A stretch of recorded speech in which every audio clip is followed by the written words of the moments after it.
Yes, welcome along to our special Upping The Ante Cheltenham preview show for 2025 in association with our sponsors Bet365, and joining myself, David Jennings, to preview all the action over the 4 days. Once again, as is tradition here on the show, a cameo appearance from Mr. Gary O'Brien, who came in here last year for 1 day only and napped Corbett's Cross in the National Hunt Chase. And of course, my partner in crime, Mr. Johnny Dineen. So no nonsense, no waffle.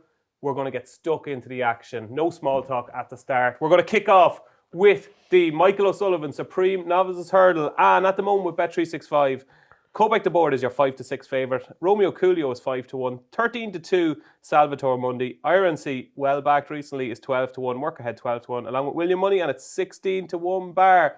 So as you can probably tell, we're getting straight in. 28 races, all done within an hour or so. Let's see how we go. So Gary O'Brien, 5-6, Copack the Board. Are you a player or a layer? Probably a little bit on the short side, Dave. I'd rather be with him than against him, though. He was brilliant, I thought, at Leopard's 10. And I actually thought after that race, there was 7-4 knocking about after that. I thought that was a fair enough price. The true price, maybe somewhere in between. Looks like there might be 14, 15 runners now. I think Willie Mullins left 9 in at the 5-day stage. So it's going to be a big enough field. I'd imagine he will touch odds against maybe or very close to it on the day. As I say, I'd rather be with him than against him. There are a couple I like further down the list that I think will run well. I was impressed by William Money at Punchestown last time.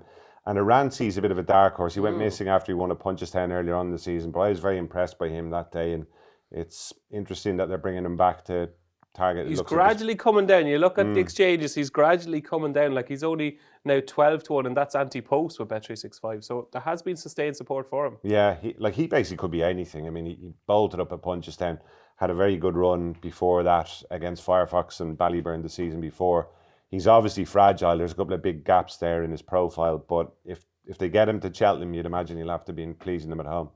That's IRNC currently a 12-1 shot. Johnny, you hearing anything about IRNC? Yeah, look, I see fellas. I heard fellas backing him the other day that should know stuff. Yeah, yeah. So, look, he's a horse I had forgotten about. The same as Gary, he just seemed to disappear. He'd run. That's months ago since he ran now, and next thing there's no sign. I was doing a preview night and somebody tipped him up, and I said, "What? I've never even heard of that horse. What's this fella on about?" Yeah. Next thing he's 10-1. Yeah, look, he's a horse you don't know what kind of ability he has. Really, he's an easy winner of a maiden hurdle. There's quite a few of those in this race. He likes to work ahead in that. Look, I think the favourite, if he does things right, if he can harness his energies in the right direction, I think he'll probably win. I'd be loath to oppose him anyway. I think if he wasn't in it, it'd be a really good race, like really cracking, competitive contest. If he wasn't in it, who would you fancy? I'm not sure. Maybe William Money, maybe, yeah. I thought he was deeply impressive in Punchestown, and his form is tied in with the likes of Cowabunga, and I think that's fairly solid form at this level, whose form is tied in with the favourite, Copack the Board. Look, Copack the Board, he's shown that he can be fractious, he can do a bit of sweating, has run free in races, could go to post free, who knows what he'll do over there in a kind of the cauldron that it is going to be. For that reason, I think he's probably a poor price, to be honest. But then, do I think he'll win if he does things right? I do. Will you back him? Probably not. No, it's probably not. No, I wouldn't want to lay him either. But I don't think I'd want to. I don't think I'd want to start with him either. To be honest, you know, look, he's definitely the horse to beat. Like, he did look a real top horse the last day he won. No, you'd have to say he did. And if he does things right, I'd expect him to win. Okay, so you're with Copack the Board. You're with Copack the Board. Copack the Board, yeah. It's a winning favourite for you all in the opener, the Supreme Novices Hurdle. Moving on to the Arkle, it's another shorty, and Majborough is your 8-13 favourite. Lotus Sud is 4-1, Django by 8-1, Only by Night 14-1, Touch Me Not 16-1, and it is 18-1 bar at the moment. Johnny, of all the shorties, is this the most solid shorty? I think so. I think this is the most short price favourite, or solid short price favourite of the. It's a lot of S's, isn't it? Yeah, there is, of the entire 4 days. Especially after all your preview nights. Yeah, it's the one favourite that I could definitely go into back anyway. Are you? Definitely, yeah. No matter what. Yeah, look, he'll be worse 2-1 on, and I think it's barring he does something foolish and an accident or falls, which can happen in horses. And like you'll still have to be mindful of the second last fence here. It's definitely a dangerous obstacle, isn't it? Like, it has taken its toll over the years, and they're really trapping in a 2-mile race. Like, in a top 2-mile race, they will be anyway. So look, you'd hope he'd have the race won by then, that he could take it some way handy. He could come into the second last. I'd expect him that he'd be in total command by then. And I'd say he is the bet of the entire meeting, bar none. Is he likely to be your biggest bet of the week? He'll be probably, I'd say, yeah. And it's early as well, so it's fairly damaging if he doesn't win now at the same time. But I'd rather not back Coping to board and wait for Manchester. Fair enough. Is this, as he says, barring accidents, Gary? It should be, I think. I don't know whether I'd be back him at the sort of price he's going to be honest, Dave, but it's same time it's very, very difficult to see past him. I mean, Loda Sud is a good horse, but we saw last year over hurdles that he has his limitations. He's taken the fences very well. But you just feel Madgeman's got a bit of star quality about him, don't you? And even though he did make a couple of mistakes at Leopardstown last time, he still managed to get himself out of trouble. And Leopardstown's a fair jumping test, so I wouldn't have too much of a concern about him getting around at Cheltenham. If he puts in an efficient round of jumping, semi-efficient even, I'd imagine that'll be good enough. Okay, there we go. 2 votes for Majbur in the Arkle. The ultimate handicap chase is a little bit trickier, but not according to Johnny Dineen. With Bet365, the changing man is still 8-1 in the ante-post market. Broadway Boy 10-1, Crebbley 10-1, along with Catate Dory. Whistle Stop Tour is 11-1. Henry's Friend is 14-1, along with Mazzaccio and Sequestered, and it's 16-1 bar. We'll wait for you. Okay, we'll wait for you. Johnny thinks there's a good thing here, do you? I don't think there's a good thing. No. I was going to put up Catate Dory, the horse that won the big chase at Kempton the other day. £12, I suppose, is a stiff enough hike for him, but he absolutely hosed up. And the move he made early on in the race as well, that's the type of thing that oftentimes you see backfiring, but turned out it was a very shrewd move by Charlie Deutsch, who rode him that day. He just won like a horse who's got a fair bit more to give, and in a race where I'd struggle to have a strong view now, he was the one I landed on. Okay, Catate Dory, very impressive winner at Kempton for Gary O'Brien. And for anybody picking up the race and post today, you will obviously see that Johnny Dineen cannot fathom how the changing man has only got £2 for winning the Reynolds-Town by 24 lengths. Make your case. Is this 8-1, the changing man, still a good price? I'd say it is. I'd say he'll be less, yeah. I think I could see him being like 11-2 favourite, that kind of stuff, yeah. Look, I just think that he's a beautiful profile for this race. He's a second season novice that didn't win the novice chase last year. Did campaign against pretty smart horses, like Stay Away Fair, when Stay Away Fair was running well and all that. This year he's gone into these difficult handicap chases like the Badger B8. He fell there. He was second in the rehearsal chase. I think he was second in Doncaster in the race, and he was second in Victorina. All like narrow defeats. And I do think that the win in the novice chase, the Reynolds-Town chase, will do his confidence good. I think he needed to win a race, but he's a lot going from. He's still only 140 for a horse like that. I'd say has still a fair bit in hand, and the 5 runs that you need now is kind of eliminating maybe the sexy novices getting in, or most of them anyway at least. So I think there's plenty of horses in this race have no chance, like, because they'll be handicapped to the hilt, and I don't think he's anywhere near reached his level at 140. I think the £2 is extremely lenient. It's giving him every chance. He's a safe conveyance. Jumping wise, he's going to be up in the van. There's a lot to like in him as far as I can see anyway. Oh, you let rip there, Johnny. There you go, the changing man for Johnny in the ultimate 8-1, and Gary is with Catate Dory at 10-1. Next up is actually the Mayor's Hurdle, because there's a change to the schedule this year. Jade de Grugy 15-8. Lossie Mouth has been up and down in the exchanges for this race, is 7-2. She has been left in both races. Golden Ace 11-2, well backed over the last 48 hours. July Flower also 11-2. Joyeuse, who has been supplemented, is 6-1 with Bet365, and then it is 12-1 bar. So we've the hokey cokey now with Lossie Mouth, Johnny. Originally, when the Brighter Days Ahead news emerged on Monday, she was very short for this in the exchanges. Now the consensus seems to be that she will still go to the Champion Hurdle. Yeah, look, I'm only guessing the same as most people. I have no inner line or anything like that, so I'm hoping. Well, that's not technically true. No, I'm hoping she runs in the Champion Hurdle. To be honest, I think the rest she should be in anyway. Look, win, lose or draw, I think that's the race. But that's neither here nor there. That's my own little opinion. So really. let's say she goes for the Champion Hurdle. What's going to win this? I'm going to leave her out of this reckoning here. So look, I suppose that Jade de Grugy has a good chance. July Flower, who's the one I put up earlier on the year at a bigger price. I don't really fancy her now, to be honest. No, not really, no. There's no way I'd entertain backing her at the price she is now anyway. Yeah. I think she only has a chance. I'm hopeful, but no way confident. In fact, do you know what? If I wasn't on her, I'd think I'd nearly lay her now at 4 or 5 to 1, to be honest. But look, I'm still hoping followers, your legion of followers are scratching their head, I'm still hoping she wins, but I don't really think she will when the time comes. And you've Joyeuse who's going to join ranks. What do you make of that supplementary fee? Yeah, look, they were riding her to get the trip against Wood, who at one of the earlier meetings in Cheltenham, just 2.5 miles. This is probably going to be a stereo test. the one I'm coming towards is Golden Ace. I think I did one of these these previews with Jordan. Did you do another one? You did? I did in Cardiff, yeah. With the young lad, Larkin Williams. And he said to me that she wasn't right earlier on in the year. And that's probably something to do with the fact that she wasn't getting home in these 2.5 mile races. She has won a 2.5 mile hurdle in Cheltenham. Not at the festival, but it was like a mayor's race after the festival last year. Like, she looked almost too slow for the 2 mile race in Wincanton. So there's every chance she'll get 2 miles. She's a year older now as well. She has good form. She has a turn of foot, and she'd be the one I'd be going with right now, I think, Golden Ace, yeah. Okay, 11-2 at Bet365, Golden Ace. Gary? I'd go with Joyeuse, to be honest. I don't really have too much concern with the trip for, as Johnny said, go back to that race at Cheltenham earlier on in the season. Would just control that race from the front, and it probably turned out to be a blessing in disguise that Joyeuse didn't win that because she ended up on a nice mark for the big race at Newbury. I'd actually even be sweet enough on her if Lossiemouth does run. I don't know, the vibes, maybe I'm picking it up wrong. I just don't know whether the vibes are that strong about Lossiemouth. So she's going to be an each way price anyway, and I'd be surprised if she's not in the first three. If they're happy enough to supplement it, they're obviously pretty pleased. And there's a bit of a whiff of Epitone to offer in that she kind of has come down the handicap route and she's made this rapid improvement, hasn't she? And like essentially a blank canvas still. I mean, there's very few miles on the clock. I was blown away by what she did at Newbury last time, to be honest. She looked every inch a graded filly there, quite possibly grade 1.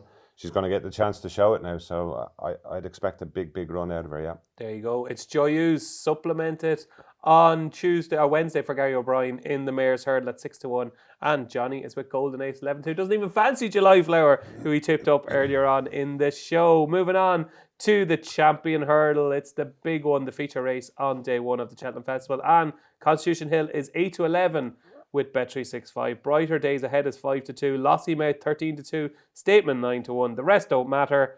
Take it away, Johnny Dineen. Constitution Hill 8-11. No. Yeah, look, no, because it's only because I'm going on the theory. I'm not opposing the actual horse. I'm because if Constitution was 100% right here, there'd be no betting. So you're not opposing the horse? No, I'm not. Okay. I'm not. Here we go. I am Looking going to forward actually to this oppose now. But what I'm saying is that like Constitution of 2 years ago wouldn't even be up for discussion. There's no offers that it would win this race. £7 or no £7, I wouldn't put any horse next to near it. But it's 2 years down the road, and it's a different ball game. It's had a history, a litany of little stuff going, colics and wind ups and probably bleeding as well. Like there's probably stuff wrong with this horse that we don't even know. Like, you know, that day it ran in that trial, or not that the trial where it blew out in Kempton last year. The gallop, yeah, whatever that was. Anyway, yeah, like that was something serious. Anyway, wasn't it? Like, that it could run as bad as that, in like even in a bit of a workout. So, like, I'd say this horse has a lot of issues, and I have a feeling in the heat of battle, those things are likely to come to the top. They haven't yet, though. No, they have, but he hasn't been in a real like when he gets stretched from maybe a mile out. Do you know what I mean? That kind of a race, like the race in Kempton, he was like just lapping along alongside Boardhead Road, and the last day it was a non-event. Look, he's a brilliant horse, probably the best hurdler I've ever seen. But like 2 years is a long time in a racehorse's life, and if you even go back to 2 years ago, you'd see the likes of Marine National won the Supreme, El Fabiola won, and he won. Do you know what I mean? All the one day, like those horses haven't done a whole load since. Like El Fabiola hasn't done. They haven't gone on to what you'd think they might have done. And maybe this guy is coming back. Like a lot of people think it's going to be automatic, that he's going to run the same way as he was doing. He was the last time we saw him at his peak. But he's 2 years older, and it's just, I'm going on my old like experience of looking at horses all my life, and it's saying to myself, can he be as good? My guess is that he won't be, but it's only a guess. And if he's not, who wins? I'd have to go with Brighter Days Ahead, because I agree with Gary there, and I was definitely giving Lossiemouth a great chance, but when you're going to these little things, you're picking up a little smell off her, aren't you? Like that's the fact that Townend doesn't go, maybe not even ride her is worrying, isn't it? And on the back of a fall as well. Yeah, far from ideal. But the fact that he didn't even ride her the last day, and like this nonsense that he rode for Joe Donnelly, that's a load of pony. That is. They're not going to come into it at all. Like Joe Donnelly wouldn't care which one he rode. You know what I mean? He'd like Paul Townend to ride his horse, but he'll understand completely if Paul Townend thought that Lossiemouth would beat his horse, he'd automatically go for it. Yeah. So the fact that he is on Stateman, who I find it very hard to fancy, is worrying for anyone that fancies Lossiemouth. But I do think if you were opposing Constitution Hill, you'd still have to have the two of them running for you. I wouldn't be as anxious to lay him if he only had one horse to worry about. Okay. So Johnny is taking on Constitution Hill. Are you, Gary? I would as well, yeah, with brighter days ahead, Dave. I think I'd agree with a lot of what Johnny said there. I think the Constitution Hill of 2 seasons ago would win. But I'm just going on what I've seen of the 2 horses this season. And I think the brighter days ahead that we saw at Leopardstown at Christmas, I think what she did there surpassed what Constitution Hill did at Kempton. For Lossiemouth, that's what sticks in your mind. For Lossiemouth to get so close to Constitution Hill at Kempton after never looking happy all the way around, that just put a bit of a doubt in your mind. Yeah, fair enough, he hacked up in the race at Cheltenham after that, but that didn't exactly tell you an awful lot other than that he's still got 4 legs and a tail. I just preferred what Brighter Days Ahead did. I think it was the right decision maybe to let her off after that, not go to the Dublin Racing Festival. Sounds like she's had a great preparation, so she seems to be on the up. She's coming into it off the back of a career best. I think Constitution Hill has just been that little bit below his career best, certainly at Kempton that day, and as I say, Cheltenham was inconclusive. Okay, so both our pundits are taking on Constitution Hill in the Champion Hurdle. Gary's with Brighter Days Ahead at 5-2, and so is Johnny. It's going to be a corker. It's 4 o'clock next Tuesday. Next up, it's the Fred Winter Juvenile Handicap Hurdle, and Stencil is your 6-1 favourite with Bet365 in their ante-post market. Total Luck 7-1, Beyond Your Dreams 8-1, Lady Vega Allen 8-1, along with Willie de Huel. It's 14-1 bar. This is your kind of race, Gary. This is the type of race now you'll pluck one out of the sky and get it home. I can't remember too many winners. What have you back of it now. found for They're us? not just springing to mind immediately. I'd go 2 against the field, 2 horses that know each other already. They ran against each other earlier on in the season. Total Luck and Beyond Your Dreams. The handicapper in Britain obviously didn't miss the run of Total Luck at Punchestown last time. He caught a lot of eyes that day. That would be a little bit of a concern that he's You were working that day, got that weren't you? extra £7. I don't think I was. Were I? you not? I thought you were. I remember watching it and thinking that you Maybe kind I of was. spotted the eye catcher immediately. Okay. Yeah. Look, everybody saw him that day, and he's got some experience of the track behind him as well. He ran well at one of the earlier meetings this season, and he looks as though he's taken to hurling pretty well. Beyond Your Dreams obviously ran very well against him at Navan, and on a different day might have won that race. She's got a good chance of turning it around. I heard talk that they might put some headgear on her as well over at Cheltenham, so they'd be my 2 against the field, but it is competitive. I mean, you were listing off some of the other horses there. Lady Vega Allen, if that were to pitch up, would be a big player as well, rather than running in the Triumph for 1. So I don't have a massively strong view on it, but they would be the 2 I'd be kind of focusing on. Of the 2, have you a preference for one? I'd probably go Total Luck, just because he has a bit of experience of the track. Total Luck. That's good news for you, Johnny. Yeah, I like Total Luck myself. The £7 is a bit punitive though, wasn't it? A bit like comparing what other horses got. But I suppose he was 128 was quite lenient now, initially. was he 125? No, Sorry, 125. Yeah, 125 was quite lenient. But it probably was. Yeah, it probably was. And I suppose he was going to get 3 or 4, so he got an extra 3 maybe. Yeah. That kind of thing. So look, you'd have ideally, I suppose you'd have preferred if you could keep the 130 or less. But I just kind of had my eye on him from Cheltenham when he ran there, and he didn't do anything in Punchestown that would put you off him. He's definitely got a good bit in hand. Now, saying that, he ain't the only horse going to arrive here with probably a share in hand, to be honest. Beyond Our Dreams is definitely another one. Maybe even put your hands together. I think Naturally Nimble is out this race. Yes. So that's a big non-runner at the same time. That's the one you'd be worried about if you were backing horses, I think. Look, I think Total Luck. I don't really fancy Stencil myself. No, me neither. No, I might be wrong, but and it'll be probably a bit of a marker for East India Dock on Friday. But look, I like Total Luck. The juice has probably gone out of his price at the same time, 6-1 or whatever. Sevens now. Seven's not okay, no? That's only all right. You know what I mean? In a race as difficult as this. This is one of the races that, as a bookie, you always love the Fred Winter. There's some crazy results in this over the years. You know what I mean? Yeah. Like I thought your famous quote last season was, you wouldn't even, if you had to back a horse coming down to the last. Yeah, this is one of those races, yeah. Like, definitely wouldn't pick the winner turning in anyway, you know what I mean? Yeah, maybe coming to the last, you might have a better idea, but the County Hurdle is a race, I think you wouldn't pick the winner at the last anyway, one of those races. But look, I like Total Luck. I normally wouldn't have bet in this race, but I've had a few quid on it, and I probably might have another bit when the time comes. Okay, there we go. 2 votes for Total Luck in the Fred Winter. And the final race on Tuesday is the National Hunt Chase, no longer for amateurs. It is now a handicap, and now is the hour as your 7-2 favourite with Bet365. Haiti Killers is 5-1, Transmission is 6-1, 9-1 Captain Cody, 9-1 also Will Do, and it is 12-1 bar. I was just chatting to Johnny there before we started, Gary, and I only actually properly put effort and study into this race last night, and I think Haiti Killers is a good thing. I watched the race back from Cheltenham earlier on in the season. I know Transmission stayed on, But Haiti Colours does everything right, has had the prep at Newbury, is still so well handicapped. I think this race is made for him. I think 5-1 is actually value. Yeah, look, couldn't really pick holes in what you're saying there, to be honest. I at a bigger price thought Resplendent Grey was interesting. Actually, a horse that took a long time to warm to, and he's not the best of jumpers, but I think it's a good move to up him in distance, give him a little bit more of a chance on that front. Saw last year, it's not obviously not comparing like with like, it wasn't a handicap last year, but Corbett's Cross, who's not the most fluent jumper at times, he was able to just potter around there and show jump some of his fences and still win with his head in his chest. And I think Resplendent Grey will be more in his comfort zone over the longer trip. Sean Bowen, I'd imagine. Do you think he'll stay? I think he will, yeah. I think he will, because I'd imagine even though it's going to be a bigger field and it's a handicap now, the characteristic of the race maybe won't necessarily change too much. They still probably will take their time that little bit more over the longer trip. So I'd be optimistic he'll stay, and I think it might even bring out a bit of improvement, actually. Okay, Resplendent Grey, currently 16-1 in Bet365 for Gary O'Brien. Johnny, what have you got for us?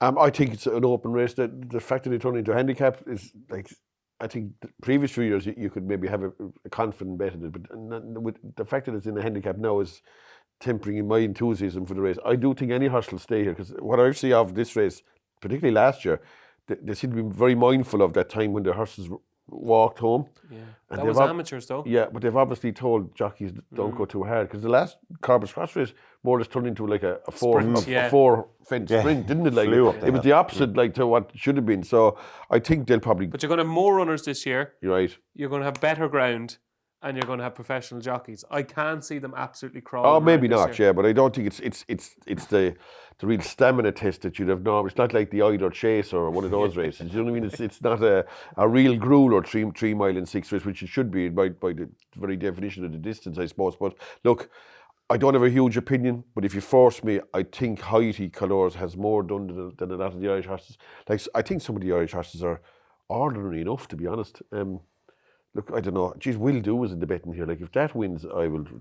What will you do, Johnny? Will Do, I don't know what I do. What will you do? Well, I go down and have a chat with him afterwards, because he talked to himself. Geez, Will Do, the race he threw away the last day. I mean, and it was just it was like, there's the plate. Yeah, there you go, win it. I can't have that in here. Look, if Haiti Colours did a nice bit of stuff at the start of the season, had a run over hurdles last day to protect his mark, and he has a good chance. Okay, so it's Haiti Colours for Johnny. So that's day one. All we need now is the best bet on Tuesday. Gary O'Brien.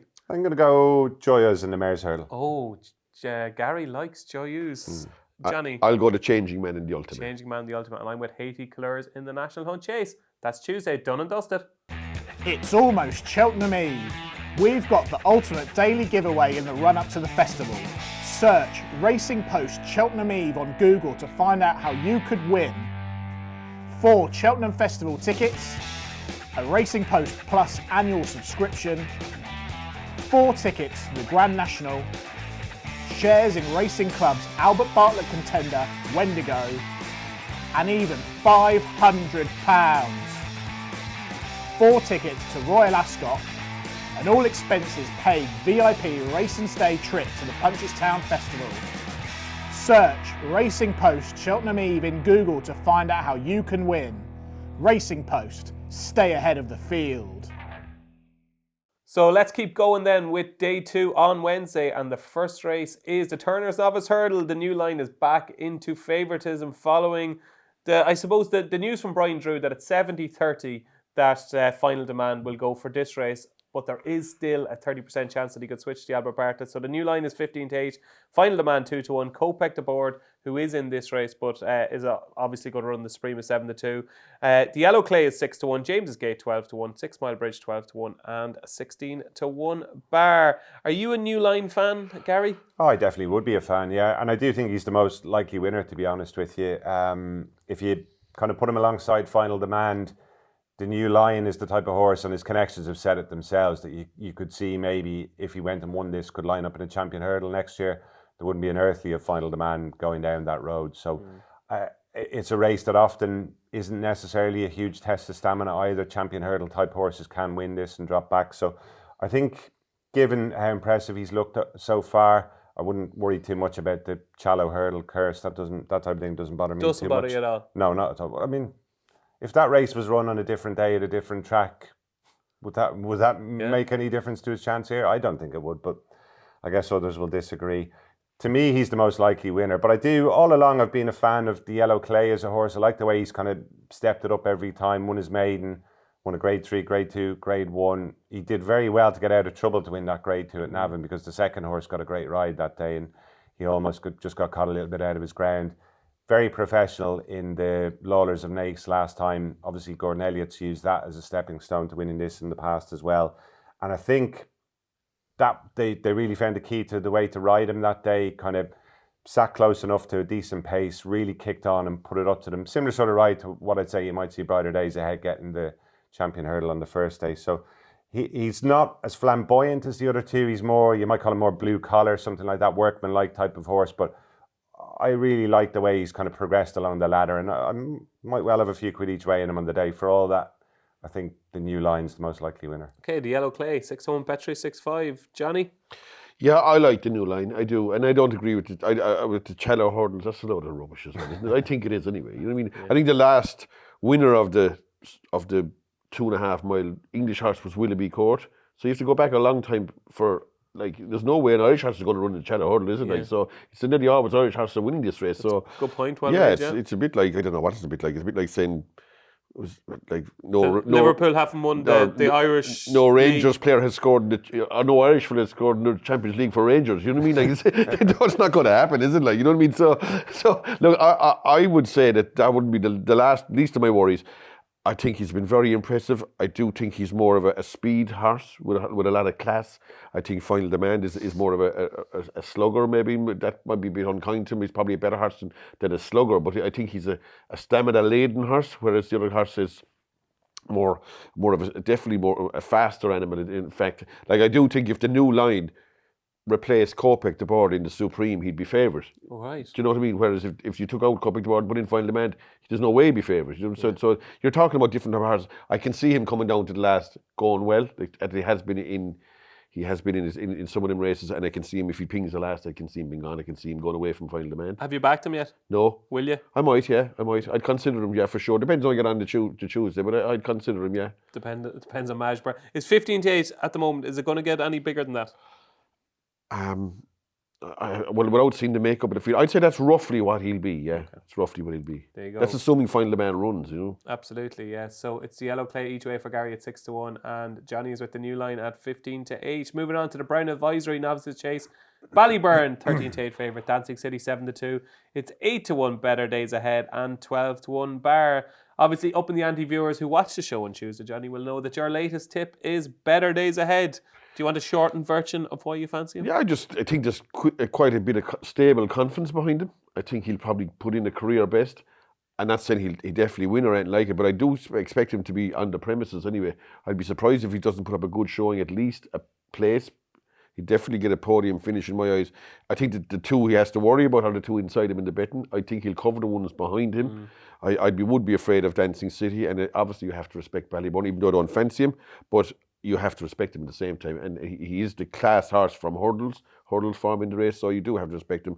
But I think Better Days Ahead is probably going to be a better chaser than he was a hurdler, and I couldn't say the same about Ballyburn in my eyes. And I don't, fellas are saying that Ballyburn will love the trip, and I'm not so sure, you know what I mean? Are you not? No, I'm not so sure, and I think sometimes this can turn into a slogging race, and I think that might be, and some guys are saying, like, one thing that I'm kind of surprised with it, what everyone is saying, he jumps like a 3-miler and all this sort of nonsense, and he was always a 3-miler. Yes, last year, if he ran into Supreme Novices, he'd have been 7-4 on it and come home alone more than likely at 2 miles. So suddenly he's gone from a Supreme Novice possible winner. He would have been clear favourite in that race and would have won it.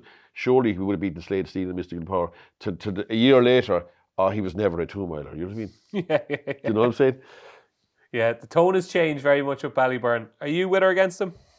I don't know what I'd say I was against him, Dave. I mean, it's a bit like the New Lion. I think he's definitely the most talented horse in the race, but going into Cheltenham last year, he put together a succession of really good performances, whereas this time around, there just hasn't been the same wow factor. I think it's probably the way you'd put it. So, look, if there is a horse in it who's going to blow the race apart, it's going to be him most likely. At the prices, I would look elsewhere, and Better Days Ahead was the one I was kind of siding with as well. The juice is kind of slowly gone out of the price, and I think 7-1 is just about all he is now. But he I thought he was good value for the win at Navan last time. I know a few people thought Stellar Story might have beaten him on another day, but he's a reliable jumper. Hopefully not putting the back on him now.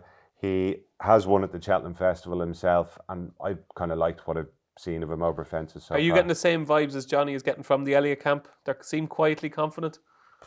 No, I can't say I have, but I can't say I haven't at the same time. You know, he just seems to be a kind of professional, likeable type of horse. A bit like the Yellow Clay, actually, representing the same connections in the first race and similar sort of profile, for all that he did get touched off at Leopardstown in the Grade 1. But like another day, he could have won that race. He could be coming here unbeaten over fences. So I think actually his most impressive performance over fences was the first one where he beat Slade Steele and Abbey. He was really good that day. And I think kind of the seed was planted there that he was a horse maybe to keep on side going forward. And I don't think certainly haven't seen enough in the two subsequent starts to put me off him at all. So yeah, he's the one for me. Excellent. A lot of love on the couch for better days ahead in the Brown Advisory. Moving on to the big handicap on Wednesday. My favourite handicap of the whole week at Cheltenham, it is the Coral Cup. Be Aware is your 7-1 favourite. Kopek to me, who's in everything, is 8-1. These are ante-post prices, not non-run or no bet. Alto Belly is 10-1. Jericho de Repine is going to run the Thames Final 14-1 along with Langerdan. Then you're into Ballyadam, Impaz Trois and Super Sunday. Gary, Coral Cup. What do you make of it? I think ideally I'd like to see the final field just to see, does Kopek to me run in this, or is he going to pitch up elsewhere? The vibe I get is that he might run elsewhere, maybe something like the Martin Pipe. But between that and the extra places obviously that you get on the day as well, I'd be holding fire on this one for now. If you push me for one, and again it's a horse that's got loads of options, Cala Conti I think still is on a handicap mark that she can be competitive off. She won a decent handicap hurdle at Down Royal back home earlier on in the season. Ran well over 2.5 at Leopardstown, and I didn't think lost a lot in defeat that day to the July Flower, who obviously is one of the market leaders for the Mares race now. So if she pitched up in this, she'd be definitely of interest. Okay, Cala Conti for Gary. Anything you like here, Johnny? Not particularly, no. I don't think I'd have a bet in it myself, but I have a little tip for Impose Trois. But he didn't look, to me, I looked at his form, he didn't look to have a lot in hidden, you know what I mean? He looked kind of quarter exposed anyway, really, you know. So, like, there's probably horses in here that have maybe more to offer than him, like possibly going forward. But I'm told he's going well at home. Yeah, I did the preview on Monday, the race and post preview with Nicky Henderson. He said he was his number one for this race in post. Yeah, like that might give him a chance, but I think I'd be leaving this one going. I like another JP runner here, Comfort Zone, who's still 20-1 in the anti-post market. I think he's still well handicapped, Comfort Zone. And he's got that juvenile form tied in with Lossiemouth as well, and won a big handicap at Naas in the autumn. So I think Comfort Zone is a big player if he runs here for Joseph O'Brien and JP McManus. That is the Coral Cup. Moving swiftly on to the cross-country chase. Stumptown is your favourite of 5-2. Galvin, well supported in the last kind of 48 hours or so, is 9-2. Bustleton, who has been extremely well supported in the last 2 weeks, is 9-1. Along with that, lovable old rogue, Mr. Coffee, is 9-1 as well. It's 10-1. Vanillier. Not your kind of thing, is it this, Johnny? No, not really. Yeah, Banks and the fact that they've made it a handicap has made it even trickier. I suppose there was good things in it, like the likes of Delta Works and them. They were, you know, Tiger Roll. Yeah, exactly. They're probably a lot of favourites won for that period of 4 or 5 years. The fact that it's a handicap makes it trickier, and the fact that like Stumptown has landed here on 157. That's a stiff mark for any kind of a horse of that ability. I would have thought. Look, there's horses here that were trialling all the year. They'll probably be better on the big day, whereas he kind of probably half put himself out of it, I'd say, by actually winning at the minor meetings here earlier on in the year. I don't have a huge opinion. Vanillier kind of impressed me a bit in Punchestown the last day. He looked like he was kind of somewhere back to where he was at one stage, and he'd probably the one I'd go with, but without any confidence at the same time. Okay, Vanillier for Johnny at 10-1. Gary, are you a cross-country fan?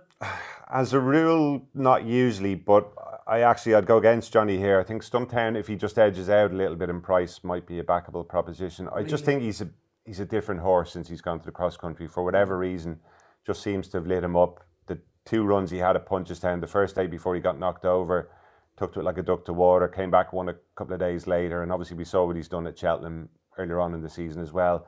And obviously, the big part of the puzzle here as well is the man on top, Keith Donoghue. I know you'll obviously agree with me on this. He's won the race 4 times.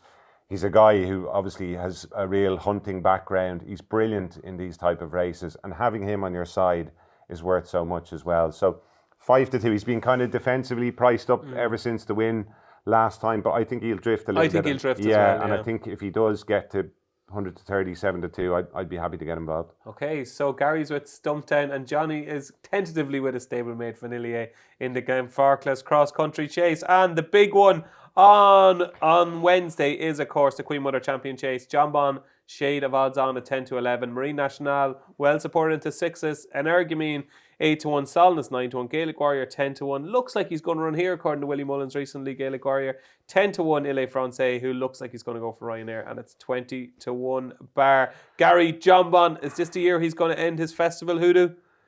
I find this a very difficult one to come down either side, Dave, to be honest. It's almost a coin toss. He's a shade of odds on, I think, at the moment. And I think if he does win, I don't think he's going to blitz them and win by 10 double digits or anything like that. I think if he does win, he's going to have to get down and dirty. Yeah, workmanlike. So if you push me one way or the other, I think I'd rather have the field running for me than go with John Bon. Have you found that in the field? No, that's the problem. No. I'd find it hard to settle on one in particular against him.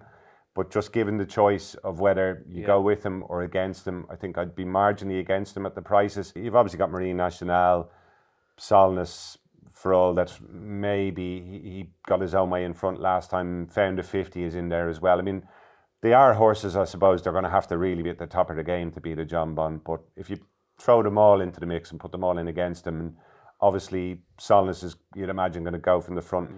He's not going to get it all his own way, that's for sure, John Bon here. So I think on balance, I'd just about with be the against field. him. Yeah, with the field. So Gary is with the field against John Bon.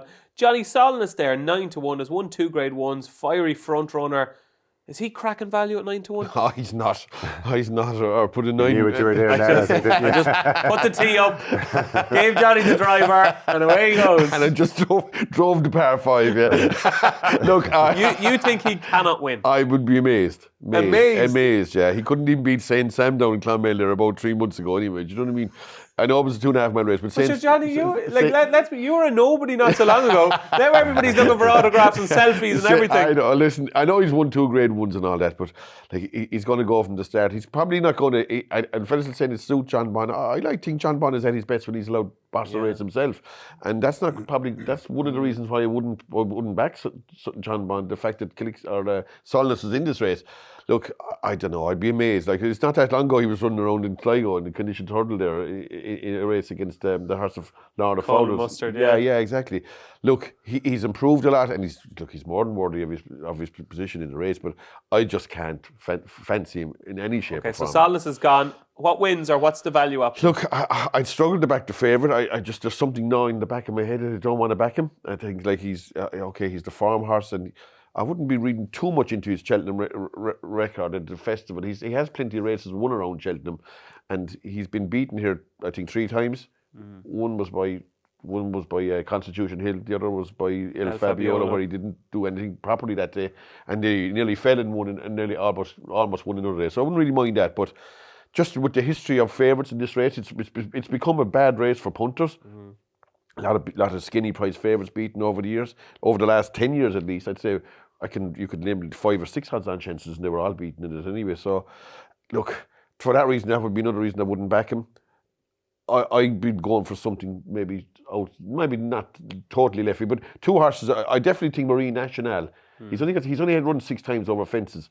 He was good enough to win the Supreme Novices Hurdle 2 years ago. He's still a relatively young horse. This is as nice a ground as he'll have ran this year, I'd imagine. I'd say his wind looks like he runs with his head out to the side. I'd say that'll probably help him.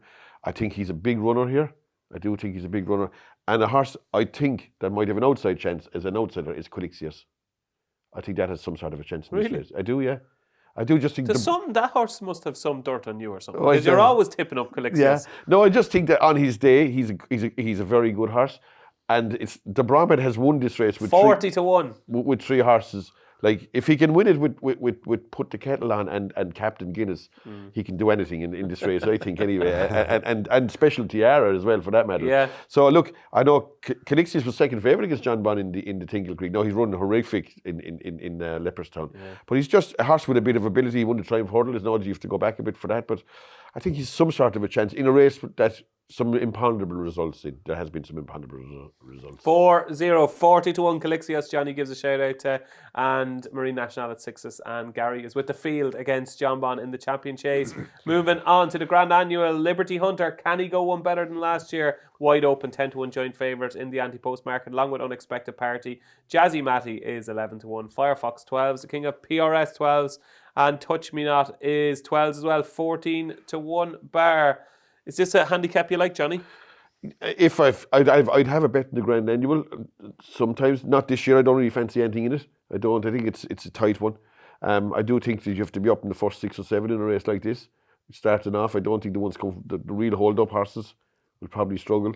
Look, I've no huge opinion. My mate Mozzie will give you a run for your money, but he probably won't win at the same time. But he's probably a good bet for a place or something like that if you want to go down that route, because he will travel all the way but he surely will manage somehow way how to lose in the running, you'd imagine. But look, I've no strong opinion, no. Okay. I'd go my mate Mozzie for a squeeze, maybe. Okay, maybe for a place angle, my mate Mozzie. Gary?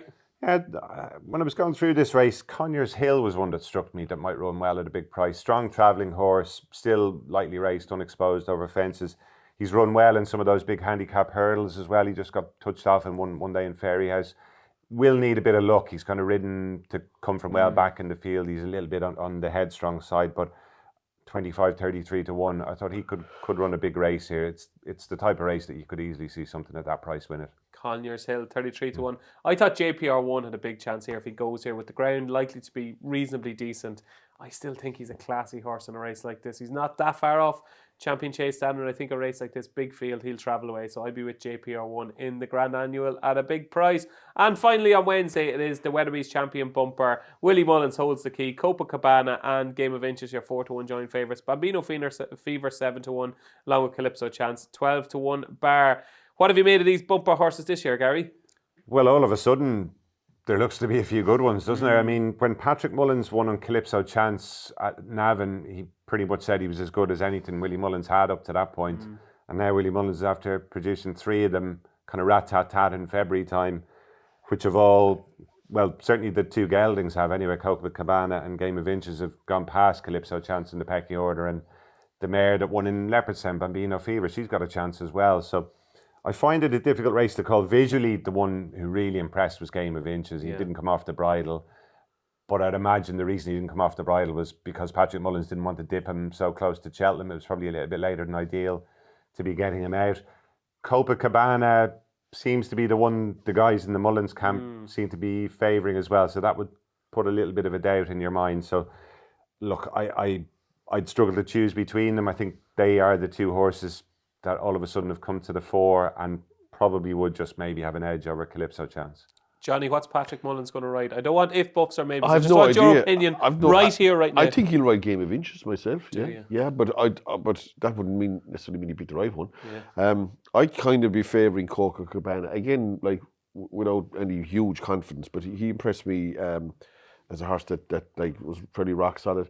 That horse, the other horse that Tom Costello's son or grandson is riding, isn't a bad horse either. Kaiser Ball. Forgot about him. Yeah, he's a good horse too, I'd say.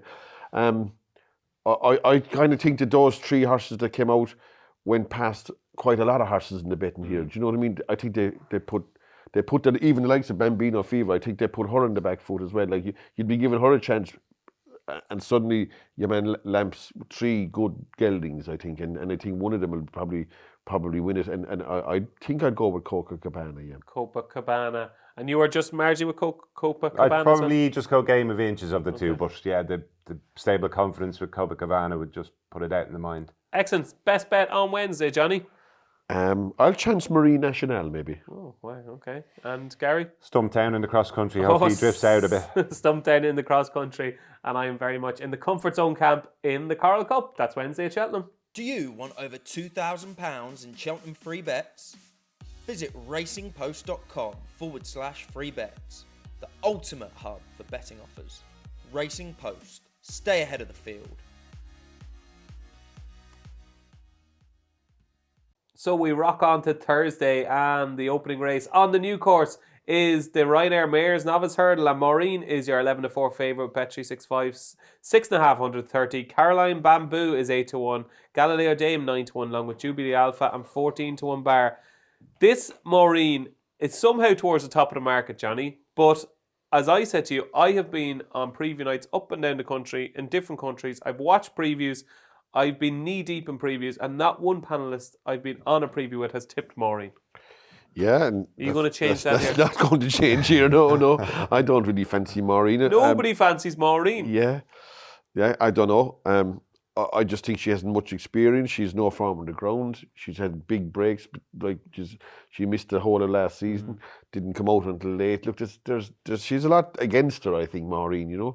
And it's a good race too. I think this is quite a deep race. I think I could see 7, 8, 9, up to 10 horses having a chance in this race. It's far from a foregone conclusion. Of the two fancied ones, I'd go with 6.5 to beat Maureen anyway, and I think 6.5 will be inside Maureen in the betting for absolute certainty. That really? Surely she'll be favoured over Maureen anyway, without a doubt. And as you said, I only speak to several people, and none of them fancy Maureen. Like, you know what I mean? If that's any litmus test as to what that doesn't often be the case, or always be the case either. That the fellas you fancy that don't fancy a horse, it doesn't manufacture into maybe what happens on the day. So look, that could be different time codes, but I'd expect Maureen to be a drifter, to be honest. I have a feeling, even though William Mullins said a lot of people won't like her on the day, but I do think this is an open race, and I wouldn't be mad about 6.5 either. I think if I was making a book in this race, I'd lay it front two in the market, and because I think you've at least 5 or 6 horses have good claims in behind them. And if I was to push it for one, maybe Caroline Bamboo, maybe, yeah. Okay, Caroline Bamboo for Johnny. Have you a strong opinion, Gary? I definitely prefer 6.5 of the top two. Not necessarily inexperience that worries me about Maureen, more so perhaps the ground, and she hasn't achieved as much as 6.5 either. 6.5 is a good flat horse form in good flat races, placed in Irish Azaro, which won a big fillies handicap in Newmarket as well. She's only had the one run over hurdles as well, but I always remember Concertista very nearly won this first time out over hurdles, never ran over hurdles before, so inexperience maybe not that much of a concern. What would worry me if you were thinking of playing into 6.5, there are a few dark horses in this. I mean, Willie Mullins has a couple in there. JP McManus owns them, haven't even run for him yet. Could be anything. And Galileo Dame, who is in the Triumph as well, has this as an option. If she was parachuted into this, she'd have a big chance as well. So 6.5, I think, is the right favourite for the race, but there are enough kind of imponderables there for me to be just a little bit wary about back here. Okay, so we're taking on maybe the top of the market in the Mares Novice Hurdle. Moving on to the new race this year, it is the Jack Richards Novices Limited Handicap Chase. Jaguar has been favourite for ages. Now best price 11-2 at Bet365 in their ante-post market. Nürburgring, your Galway Hurdle winner 7-1, Asian Master 9-1, along with Firefox and 12-1 Bar. We'll kick off with you here, Gary. Asian Master was the interesting horse, I thought, in this one. Obviously, very good form as a hurdler last season. A couple of satisfactory runs over fences so far. I don't know what the situation is in terms of the riding arrangements. Obviously, Thomas Costello has ridden him all the way through. He's a family horse. Whether he'll run... What weight could he do, I wonder? I suppose at the moment he needs the top ones to stay in, I'd say, to ride. Yeah, I was looking at it. I think his lowest weight for the last year was 11.5 or something like that. So if Springwell Bay maybe didn't run, he'd be in a bit of bother, I'd say. Yeah. I don't know. Like, I mean, if... He wants the top weights to come out, surely. It's the other way around, isn't it? Yeah. Oh, sorry, so the weights go up. Yeah. I don't know what the plan is. If he's not able to ride him, will they take him out? But it's not run or no bet now. And I think if they do run him and he's not allowed to ride him, I think that would be a big vote of confidence in the horse's chance that they're prepared to obviously sacrifice that and have a go at having a Cheltenham winner. I'd say there's a fair chance Paul Townend might ride him if Thomas Costello doesn't ride him myself. Either that or he won't run. That'd be my guess. So I don't think there's too much downside to having a few quid. Yeah, exactly, and at the current price. Excellent. That's Asian. Could he ride him and put up a stone overweight? No. I don't actually know what the rules are. What's the max? I think it's 2, isn't it? Yeah, I think in Ireland it's definitely 2, maybe 3 pounds. Yeah. That's steward's discretion after that. So yeah. Are you an Asian Master fan? If it runs, it has a chance for sure. Yeah. Absolutely. But I'd like, there's no hope your man can do the weight. 11-2 with 7 off it is 10-9, isn't it? Like that's what I think. So I think it'll either be a non-runner or Paul Townend. Yeah. So it's probably a no-brainer for the non-runner. But I don't think this is a great race, to be honest. I'd expected it to be a slightly better race. And I looked down through, there's a lot of horses in this I didn't really fancy. And for that reason, if Asian Master doesn't run, he'd be the one you'd nearly go for if he did with a professional rider. I think even though it's favoured, I think Jaguar is probably the horse to have to beat at the same time, yeah. And I do think 11-2 is fair enough because there was plenty of horses. I can't have Nürburgring on my mind in this race. I do think he'll belt fence after fence over here. I don't know. I might be wrong. He's a flatbreed horse anyway for starters, and okay, he's being aimed at this, and it's but he still has to get it right on the day. You know what I mean? And geez, he was wrecking fences in Leopardstown the last day at one stage in the race, and he wasn't even taking part in. You know what I mean? So imagine if he's in the heat of battle, what's he going to do? I couldn't fancy him anyway, but I'd say Jaguar or maybe Asian Master. Yeah. Gary, I kind of fancy Colwell Potter here, thinking he's well handicapped. Am I mad? Stranger things have happened. Now, You you'd can like say the rain yes. to come. You're allowed to say yes. The rain, you'd like the rain, wouldn't Yeah, you? but it's the first chase on the new course, so it's not going to be good ground. Like it's not a hope. But of being good I just think I know he does need he a was so good. softer. He won a Grade 1, obviously in very tested ground at Leopardstown. There's a bit of juice in that mark though. 146. Like I know he cost a bomb, but I think he's well handicapped. Look, would I be shocked if he won? I wouldn't, to be honest. You would, Johnny, wouldn't you? No, I wouldn't. If they confine it to greys, he has a chance. Just to go back to Paul Townend, actually, he obviously only rode in the one handicap last year, and it was absurd. But someone asked David Casey the question: would he ride? It wasn't absurd. He won it. That was a Lost joke. me. All right. That was a joke. The cameraman got it. Someone asked him at a preview I was at, would he ride in any other handicaps this year? And he said he would. Okay. I think he mentioned 2 races. I'm pretty sure this was one of them. Okay, there we go. So that could be interesting if we see Paul Townend chalked up on Asian Master. The Pertemps final is next up. The Wall Park has a couple of different options, obviously, including the Stayers Hurdle is 6-1 favourite. Jericho de Repine in the same colours is 7-1, along with Will the Wise. Gwynny May Boy 9-1, 10-1 Win Some Lose Some, 12-1 Feet of a Dancer, and One Big Bang 16-1 Bar. Gary, just as you go for a swig, you know what we'll do? We'll let Johnny go first. Johnny, Pertemps final. Difficult race, always is. I know I fancy Total Look in the Fred Winter, but it's about the only handicap hurdle I'll be dipping my toe in for the week at the same time. I do find the handicap hurdles are nearly the hardest races. The only other one I might consider is the Martin Pipe, the odd time. But I think this Pertemps final is a murder race. I could say anyone, if again 8 or 10 horses, like if you can't narrow a race down to 2 or 3, like you've no business having a bet, and I think, and if I look at a race and see that has a chance, and then you go down and say I'm at 7 or 8, and say I can't have a bet then surely. Token selection, no? Maybe Will the Wise is on the up. Okay, Gary? I actually don't mind this race. I've had a little bit of success in it over the years, and Win Some Lose Some's the horse I like, Porter Grouch's horse. He won the qualifier at Leopardstown at Christmas. I know a lot of people, Feet of a Dancer's a horse I'm hearing a lot of people fancying for the final, and she does have obviously a lot of similarities to Mrs. Milner, who won it for Paul Nolan a few years back, and she did run very well in the qualifier, but I watched that race on the day and I thought Win Some Lose Some was the winner every step of the way. And was going away at the line again. Yeah, I thought he won very snug now, and I think £7 is not going to be enough for him to... And have you heard, like, the worry I have with Win Some Lose Some, I haven't heard a word about him, hasn't ran since. Is he definitely on course for the race? I think he is, yeah. Okay, good. That's the impression I have anyway. Shrewd trainer too. Absolutely, yeah. Porter Grouch, he's had a winner obviously with Brazil there a couple of years back as well. He's a well-named horse. He seems to go win one, get beat, win one, get beat. So he's going to have to break the sequence there if he's to win this. But I've liked what I've seen of him all along, and the way he won that day, he was kind of given a safety first ride towards the outside. He looked way ahead of his mark, and I think even with the bit of tax added on, I think it'd be very hard to beat. Yeah, I think that could be a good shout. Win Some Lose Some, 10-1 currently in the ante-post market with Bet365. Moving on to the Ryanair Chase. This will be interesting. Factifile 7-4, LA Francais 4-1, Protector at 7-1, Gaelic Warrior 15-2, Spillans Tower probably won't run, is 12-1, 14-1 Bar. Those are the ante-post prices at the time of recording. Gary, I'm intrigued to know your thoughts on Factifile, because he's very much a Marmite horse this year on the preview night circuits. There's a lot of people with him. The likes of Tom Siegel thinks he is the lay of the meeting and cannot see the love for Factifile. Where do you stand with him? I definitely wouldn't go that far anyway. I do think it's going to be interesting to see how he responds, and the rest of them, if LA Francais does what he did in the King George at Kempton last time. Will he be able to get him out of his comfort zone?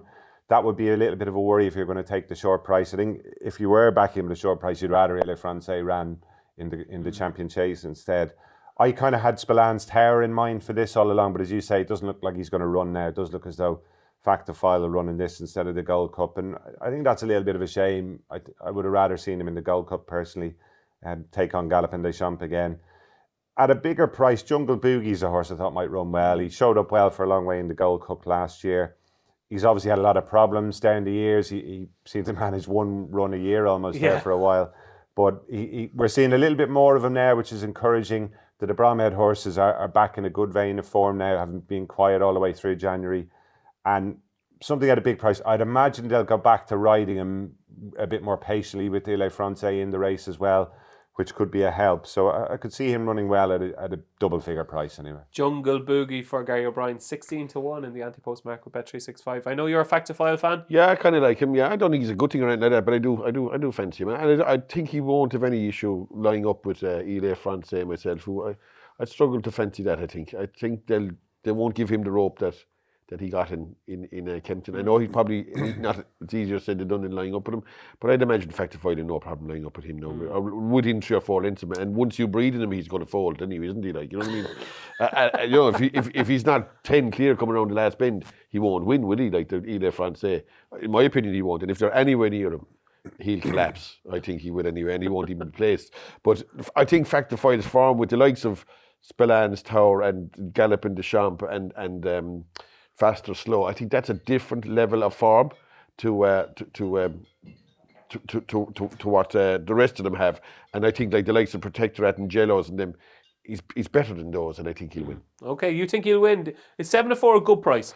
I could see him being shorter, yeah. Could you? I could, yeah. I think the fact that we're not absolutely certain that he's running in the race, even now, means that nobody's sure whether to bet. I know it's not running no bet and all that, but I could see him being shorter, yeah.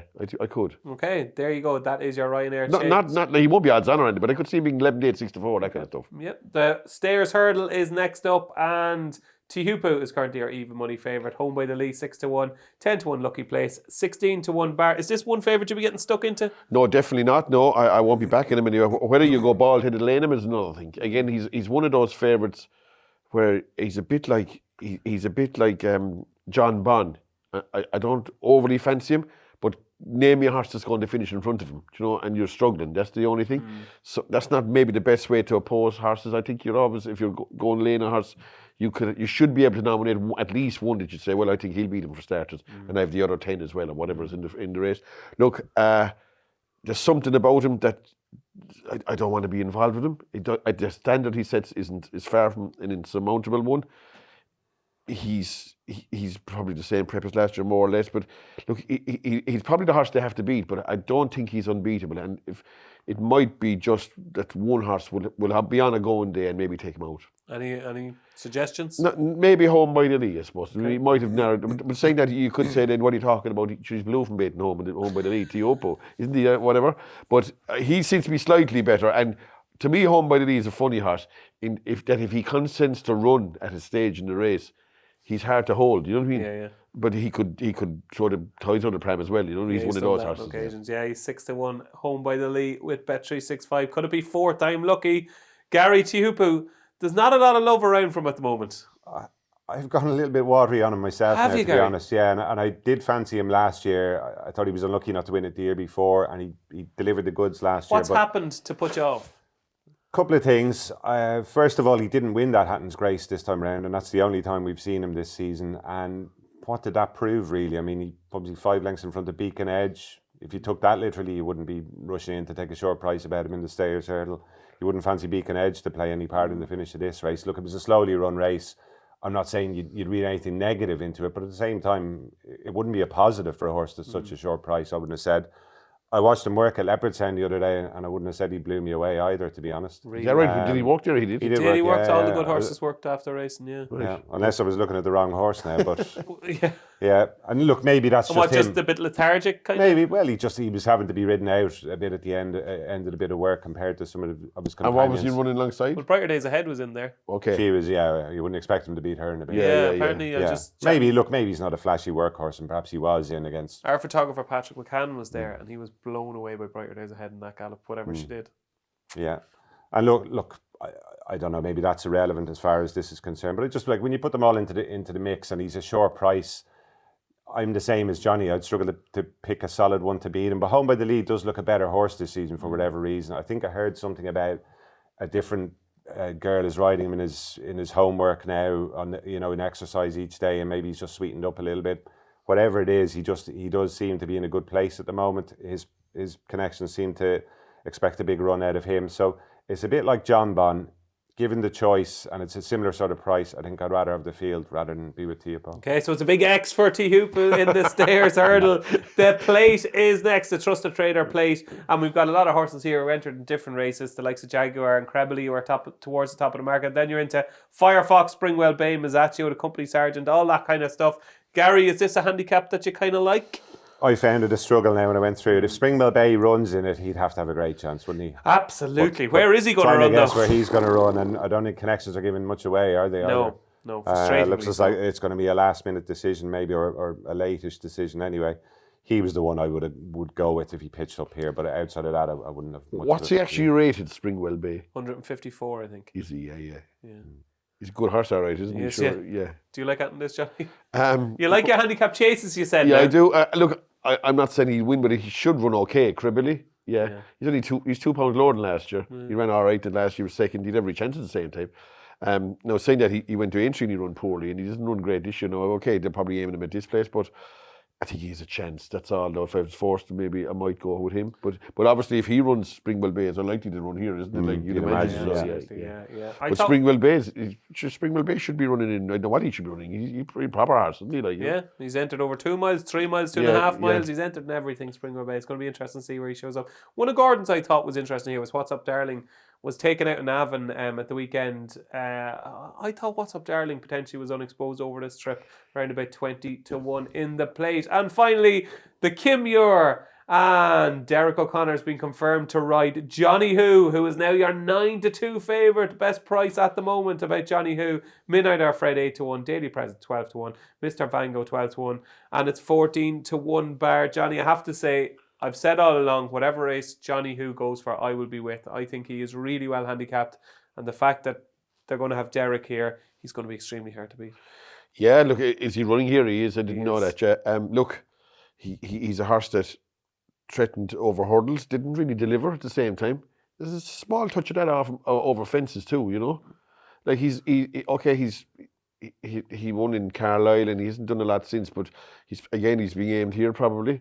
But like he was regressive over hurdles, like considering that he started off well, then he went to the Shadow hurdle. He was well beaten in that, and Well, he wasn't really. He was beaten about a length, I'd say, in the Shallow. was he? Yeah. Yeah. But he didn't do anything over hurdles afterwards. No, he was disappointing afterwards. Yeah. I just wonder, will Johnny Who do it the day they want him to do it? To me, he's Johnny Pooh, maybe, I wouldn't trust him now on the going day either, you know what I mean? He's a horse that, like, everyone is watching saying, wait till Cheltenham, wait till this. I'm not so sure that he'll actually do the business when the time comes. Saying that he's a huge... Must be something to do with Johnny's, isn't it? Yeah, Just maybe, don't turn up on the big you couldn't days. trust him, right? Look, will he deliver on the day? That's the question. Like, he's a huge class edge against the likes of Midnight Hour Fred, who's an admirable horse, great jumper and all that, but like Johnny, who shouldn't be in the same race as Midnight Hour Fred, should he really? And he has a chance, Midnight Hour Fred, in this race. I think it's a hard race. It's a race I probably won't be having a bet in. Gary? I'd be with Johnny Who, yeah, and you've Yes. obviously just filled in the final piece of the jigsaw there with Derek O'Connor being confirmed for the men. I wasn't sure what he'd ride. There was a few potential candidates. Has Ting is in it, and even Sam Majest. Now, I didn't fancy Sam Majest, to be honest, but I suppose he could have been in the mix to ride that as well. I like Midnight Hour Fred as a horse, but he's one of those, he keeps going up the handicap for getting beat. He did win, I know, at Gowran Park, but that was a very weak race that broke up. There were quite a few non-runners on the day. That would maybe just suggest that he could be vulnerable again here. And I think Johnny Who, he's actually a very stoutly bred horse. The dam was a staying chaser. I think Jerry Keane actually trained her. And I think the marathon trip with the Kim Muir will be right up his street. So Derek O'Connor on board, that's the way I'd go. Yeah, I agree. Johnny Who in the Kim Muir. Best bets on Thursday. Gary? I'm going to go for win some, lose some in the Pretemps. Johnny? Yeah, I'll try and keep this something half reasonable price-wise. I'll go with maybe Caroline Bamboo, maybe. Yeah. Caroline Bamboo in the opener. And I'm with Caldwell Potter in the novices handicap chase. That's Thursday, done and dusted.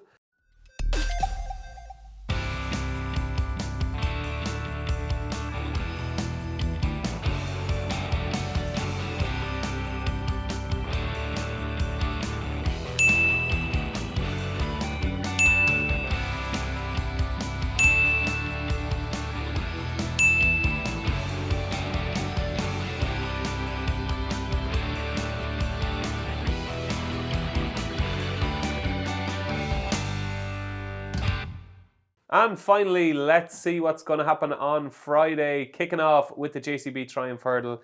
And East India Dock has been extremely positive in the market, now into favourite 15-8 with Bet365 in their ante-post book. Lulamba is 9-4, Hello Neighbour 11-2, it's 12-1 bar. Just spoke to you off air, Gary. I was just saying with East India Dock, a lot of these previews, a lot of shrewd judges are not just tipping East India Dock, they're saying it's their banker, their bet, their nap the whole week.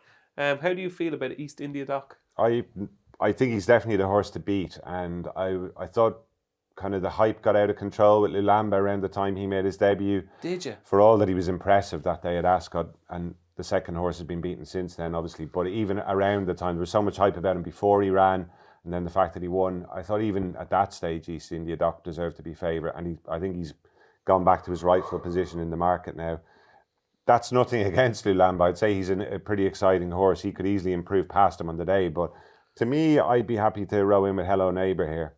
I think at 11-2, that sort of price, I think he's solid each way. I'd struggle to see anything outside the top three getting a blow in here, to be honest. And he's unbeaten in 4 starts, 97 rated on the flat after 2 wins.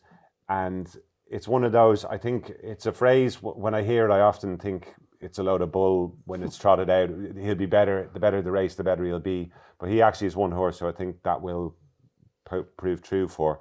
He had that Leopard's Town race one. I thought all ends up a long way out the last day, and in the end he hasn't won by far. But to me, his superiority was much more than the official facts, and I'd imagine Keith Donoghue will be just biding his time, holding on to him for as long as he possibly can on the run down to the last. So at the prices, he'd be the one for me. Okay, Hello Neighbour for Gary at 11-2. Johnny?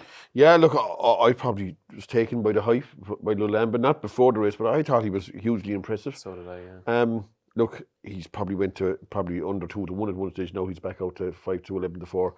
Look, I suppose with the colours, fellas automatically assume it's another Sagino, don't they? A lot of the time, maybe he's not as good as him. I don't know how good he is, to be honest, but he did smack of a smart horse to me, and he did give £10 to the field. He had a penalty from France. East India Dock has been beaten up like Fred Winter horses, I think. Look, I'm not denying he's a good horse and he does everything right. He's a good jumper, slick jumper, and he's got a great attitude in that. And he'd probably be like, I was surprised I was at one last night. Was it last night? Somebody said to me that I think he'll be in front East India Dock, whereas other people think that they'll be coming from behind Lulamba. I have a feeling he'll be in front, like going to the second last. That's be my reading of him anyway. And he'll be trying to maybe grind him like he did to that McManus horse that he did in Stencil, yeah. So, but I have a feeling that he won't shake off Lulamba as easy as he did Stencil, or maybe Hello Neighbour for that matter. And I'd be going with Lulamba. Like, I'm going to believe in the hype and maybe go with him. Okay, Johnny is all behind the hype with Lulamba 9-4, and Gary's with Hello Neighbour. The County Hurdle is next up, and this is wide open. Won't be wide open the day because whatever Paul Townend's rides, you'd imagine, will be favoured. Absurd, last year's winner, is your 8-1, co-favoured along with Lark in the Morning and McLaury. Then you're into Cargeese at 9-1. Kopek to me, where will he run? Probably the Martin Pipe. And then it's 12-1 bar, which takes in the likes of Burdett Road and Ethical Diamond. Johnny, what are you hearing about the County Hurdle? Nothing. I couldn't care less about it, to be honest. It's one of the races where you wouldn't have a bet in a million years, I think. It's always slaughter race, isn't it? Like there'll be 10 across the track coming down to last year, and it's a question of maybe there'll be a bit of luck involved too here, probably. Look, I don't know. As you say, whatever Townend rides is probably going to be a big factor in where the market's going to shape anyway. Knowing nothing, if I had forced, I'd go Cargeese maybe. I think kind of a race like this will suit the way she travels, and she'll be keen in that. I think this kind of end-to-end gallop, which normally is, even though it wasn't last year, apparently, but that should suit her. She'd be the one I'd pick, but it would be a very small selection. Cargeese off 141, £2 higher than our Irish mark. Gary, what have you found for us in the county? I think Cargeese is the standout horse in the field, to be honest. I'd be surprised if Paul Townend doesn't ride her. Maybe he will go with Absurd. Is Absurd a definite runner, to be known? Don't know. Yeah, don't know. There hasn't been a lot of talk about him of late. But Cargeese, with the same connections, having Jade de Grugy for the Mayor's Hurdle, and the fact that it looks as though that trip stretches her a bit because she's just that bit hard on herself, it looks almost a no-brainer to come here. And 141, given the form of those juveniles last season, second in a Triumph, second to Sergino at Aintree. She's won a Grade 1. That run at Ascot should have knocked some of the cobwebs away. I was going to say knock some of the freshness out of her. Probably won't now in Cargeese, but you can just see her running away coming down to the last, to be honest. A bit like Absurd last year. And if that's the case, I think she And will. you're obviously in your spare time a racecourse commentator as well. Your pronunciation is always on point. What are you going with the pronunciation? I've always called her Cargesi, yeah, but I don't Cargesi. think there's a definitive answer, to be honest. It's better than Cargese, isn't it? It's more flamboyant. Cargese. Did she win at Punchestown? She did She she? did. Yeah, at Yeah, the end she of the did, season. yeah. Brilliant She's ride from obviously Paul tough Townend, as well to Yeah, do yeah. Cheltenham Aintree Yeah, and yeah. Punchestown, you know. Yeah. She didn't miss too many of the big gigs last season. No, absolutely not. There you go. That is the county hurdle. Moving on to the Mayor's Chase. We're nearly there. It is Dino Blue is your 11-8 favourite, tipped up by Johnny Dineen and Upping The Ante earlier on in the series at 9-2. Allegory Devassi, can she make it third time lucky, is 5-1, only by night 6-1, with Spindleberry 15-2, 8-1 bar. Johnny, how are your confidence levels in Dino Blue? I'd be confident in Dino Blue, yeah. Of the favourites that are bigger than even money, this is the one I'd fancy the most, yeah. Look, I think she's given a bit of weight to the field now, which isn't exactly ideal, but look, I do think it's not the deepest of races. I don't see any more than having, there's maximum 4 horses have a chance in it, I'd have thought. The 2 Mullins horses and maybe 2 Blanc de Cromwell, only by night. And Telepathic, no? no, I don't fancy that at all, any Telepathique. Bride's Hill, the one the Telepathique beat, I think that Bride's Hill is a certainty to beat Telepathique in this place anyway, you know. Do you think so? I do, definitely. Right, I'll have a coffee with you. Will you lose it? You'll lose that one. I'll be drinking coffee now for a month, I'd say. I have so many coffees, one off you at this stage. I have to get a machine in at home.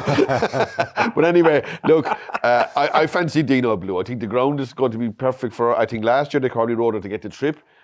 Just maybe, and probably maybe gave away the race by doing so and let Limerick Lace have first run. I think this year she'll be probably trying to run the sting out of Only by Night. Different tactics this time. And to me, she's probably one of the bets of the meeting. One of the bets of the meeting. Dino Blue, 11-8 with Bet365. Gary, do you concur? I'm not going to go that far. I think she's definitely the horse to beat, but I'd be a fan of Only by Night, and I really hope she runs in this rather than the Arkle. Do you, yeah? Like, you couldn't see her beating Majmer in the Arkle. Will she stay here?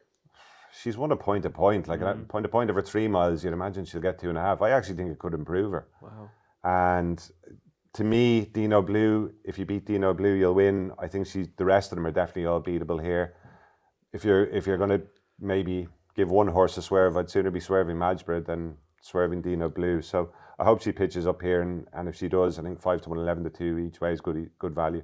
Brilliant. That's Only by Night for Gary, but Johnny is very sweet on Dino Blue. The Albert Bartlett Novice Hurdle is next up. We still don't know what Final Demand is going to do, but he's 5-2 favourite with Bet365 for this longer race. The Big Westerner 5-1, the Yellow Clay 15-2, Jasmine DeVoe 12-1, 14-1 bar. Gary, Albert Bartlett. A couple of horses against the field here. 2 very different profiles. The Big Westerner is one of them, who's been very well found in the market. She beat the Geldings, the Maiden Hurl at Punchestown, then won a graded race at Limerick at Christmas and was put away for this afterwards. And obviously the stable had that lean spell in January, so probably no harm that she did disappear after that. Sounds like her preparation has gone well. She's proven herself over pretty much over 3 miles already, so I think she's got plenty going for her.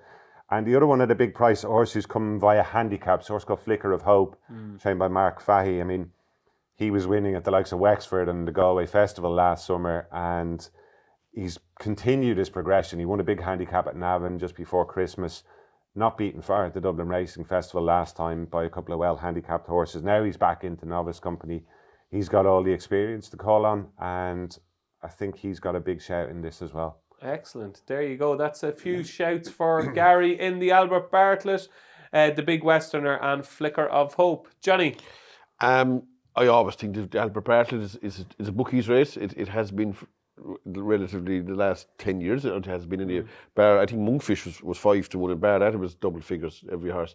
So every winner at least. You backed last year's winner? Yeah, I did. Stellar story you backed. And I backed another winner one year that just North the Carrot, Kilbrick and Storm or something. I don't know how that won it, but it did anyway, you know. Look, it's a race where outsiders have a chance, much more so than in the other novice races. And I think the further they go up, the bigger chance of a result. I could see any one of 8 or 10 horses having a chance. There's plenty of horses here that you give, like the likes of Ballybow, who's impressed me of late. They really come alive.